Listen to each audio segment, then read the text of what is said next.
Yo, what is up, guys? In this video, this live video, we're going to talk about how to understand the slow metabolism. If you're suffering from that, I'm going to tell you some signs to look out for and how to actually fix that as well, okay? So this video is for you if you've been dieting for, maybe it's been a while, but really, you're dieting, doing cardio, watching what you eat, eating less, and you're not seeing progress anymore. If it's been a while, if you're stuck at a plateau, I want you to do this, understand this, and implement the stuff I tell you here, and it's going to get you out of that plateau. I guarantee that, okay? So let's talk about metabolism. When I say that, it's not some fancy term that doesn't really mean anything. It literally means it's the rate, your metabolic rate, the rate at which your cells make energy, all right? It synthesizes energy from food, okay? And your body uses that. So how does your metabolism slow down? Happens from excessive cardio. Really not, your metabolism is going to slow down if your thyroid is going to slow down your metabolic rate, the rate at which you make energy. If you're doing so much activity and not really fueling for that, your thyroid wants your body to survive, okay? It's going to slow the rate at which you use energy, so you can survive on less energy that you're giving it through food. Basically, it's going to happen from doing too much activity, not fueling enough, okay? So how can we fix it? So not just foods, but total amount of food that needs to be raised, but also some food choices can be better. And here's the key. It's not all at once. It's not these foods are magic foods. There's no magic foods. It's really food amount and activity. We can fix through activity as well and lifestyle, okay?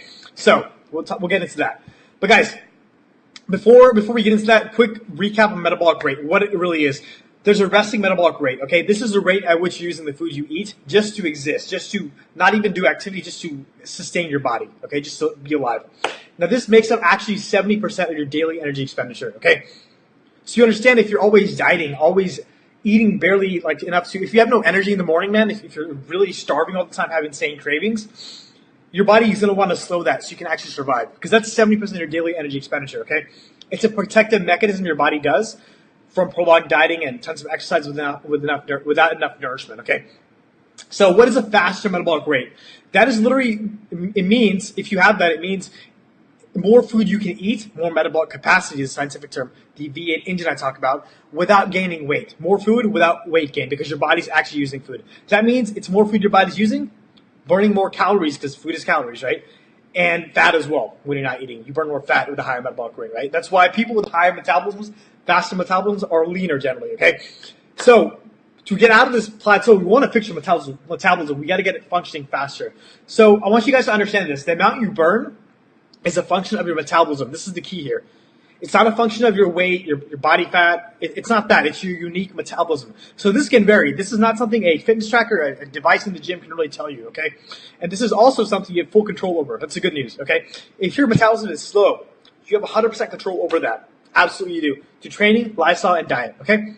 Let's talk about how to do that. Okay, so here's signs of your metabolic rate. Like, this is how to measure it, okay? Besides a blood test, your pulse, body temperature can tell you, but let's talk about subjective signs of metabolism, okay? Energy, digestion, concentration. If those are lacking throughout the day, if your digestion is messed up, metabolism is probably not functioning optimally, okay? If you're not able to sleep throughout the night and you're waking up hungry and starving, if your sleep's just really bad quality, probably not functioning optimally, okay? If you're not having daily bowel movements, another sign. If your sex drive is low, non-existent, no libido, always feeling depressed or erratic moods, slow metabolism, okay? If you're having trouble getting lean and already eating little, slow metabolism. If you're losing muscle mass, slow metabolism, okay? If you're getting sick often, that's a sign. On the opposite, we have all those things functioning, like you're happy, you're functioning optimally, you're able to train and repair, and you're not having trouble getting lean, losing weight, good sign, fast metabolism, okay? So we can get you there, like I said, through lifestyle. The first step, okay? Unlearn everything you think you need is healthy. You think you need to follow. Okay, you don't need to do tons of cardio. Our guys do no cardio. You don't need to cut calories. We actually want to do the opposite to fix your metabolism. You need healthy fats. You don't need to avoid salt. Don't need to avoid saturated fat. Okay, it's a myth. It's a lie. You need that stuff to actually make your body function properly and make proper hormones to optimize your testosterone. That's how it's made. Okay, so you also don't need to avoid sugar. Okay. Your body, your cells use that for energy. I'm not saying you use all sugar for your carbs. I'm not saying that at all. But the more activity you're doing in general, you have to be eating more. If you're doing cardio, and that's fine, you can do cardio like intentionally, like running, okay? You have to be eating more to fuel the activity. If you're not eating more for the cardio, your body will slow down your metabolic rate because you're doing extra activity and not fueling enough, and it wants to survive, okay? And the other thing, I want you to focus on, instead of weight, your body composition changing, okay? So that means tracking and measuring that, not only your training and nutrition, but also subjectively how you feel. right? Based on your body changing, okay? Are you feeling better health-wise? Do you have more energy, okay, while you're eating more food? Those are all good things. Are they going the opposite direction? Bad things, okay? So by looking at it that way, not just weight, your weight can fluctuate a lot. Your weight literally means nothing without the bigger picture, okay? By looking at it that way, you can really make informed decisions and learn what works best for where you're at right now with your body, okay, in your current progression, okay? So the first thing, change your diet. And that could mean adding literally, if you've been on very low calorie diet, adding 100 to 150 calories every single week or every 2 weeks, okay, if you've been very low calories. And what that does is it doesn't get you fat. It actually stimulates your metabolism to be using more fuel very slowly, okay?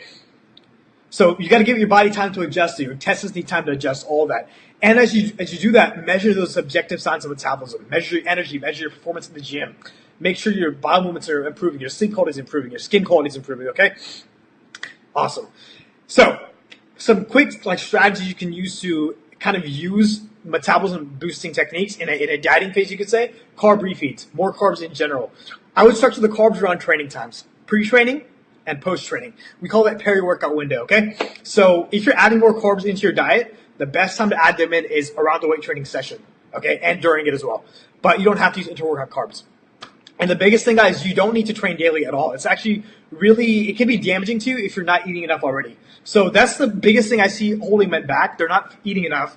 They're training daily, way too high activity. It's just not fueling their body, and the body's reducing it for a reason, okay? And of course, get plenty of sleep, get more sun. All good things for your health. Downstream hormones are affected by that, okay? As far as activity-wise, you want to be lifting weights. There's no way around doing that for the best way to ramp up metabolic capacity and the best progression, okay? The more muscle mass you have, the more fat you will burn at rest. Your resting metabolism is related to, awesome, John, I'll get to that in a second. Your muscle mass is related to your resting metabolism. The more you have, the more you're going to need calories, more fuel to survive and keep that mass, okay? So, but at the same time, it's also dependent on the fuel you're taking. If you're eating more, your metabolism will be functioning higher, man. Lower your stress as well, guys. The key in reducing the excess activity is making sure your thyroid function is not being suppressed. So when you do low-carb diets, I think someone just asked me that 3 times a week, but I don't think he doesn't think his metabolism's set up. I can't really see that, no carbs. Man, if you think about this, when you go no carb, if you're eating carbs and you all of a sudden go no carbs, that's a huge change, right? Hopefully this makes sense, Jonathan. Think of using carbs as a tool. Like it's one card you can play in the game of fat loss, okay? But if you play that card, there are other cards you can play. You can add more carbs. You can slowly reduce carbs. You can slowly reduce calories, keep carbs in. And that's what I would do, okay?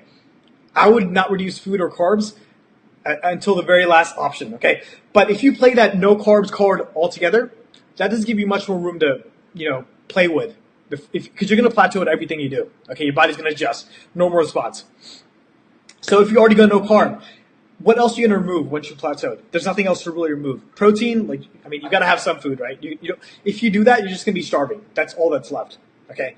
And carbs actually stimulate your thyroid to produce more thyroid hormone, raises metabolism, keeps it functioning higher, okay? So I would not recommend low carb or no carb for anyone. You might find your energy is very lacking on that. That's a sign your metabolism is slowing down or has slowed down, okay? Awesome, guys. So that's really all I wanted to cover, guys. Remember, the good news, this is 100% in your control. Not only to fix the food choices, okay, but also the amount of food you eat. Slowly add food. Make sure you're fueling for the activity. Reducing cardio. Literally take a diet break for a week or 2 weeks. Add some food. I promise you, if you add 100 to 150 calories over 2 weeks, reduce cardio, yeah, no problem, man. You will get leaner. You're going to see a drop in the scale, and most of all, the subjective measures will improve. You will get more energy back, okay? Awesome, guys. Thank you so much, guys, for tuning in. Hope that made sense, guys. If you need help with this, if you're suffering from this slowed metabolism, that's exactly what we help men with. Escape that dieting trap and actually get way better results while fueling their bodies, nourishing their bodies, and not getting stuck in the cycle of restriction, binge eating, and just plateauing all the time, okay? If you guys need help, click on the link in the description, apply with us, and work with us. I'll see you guys later.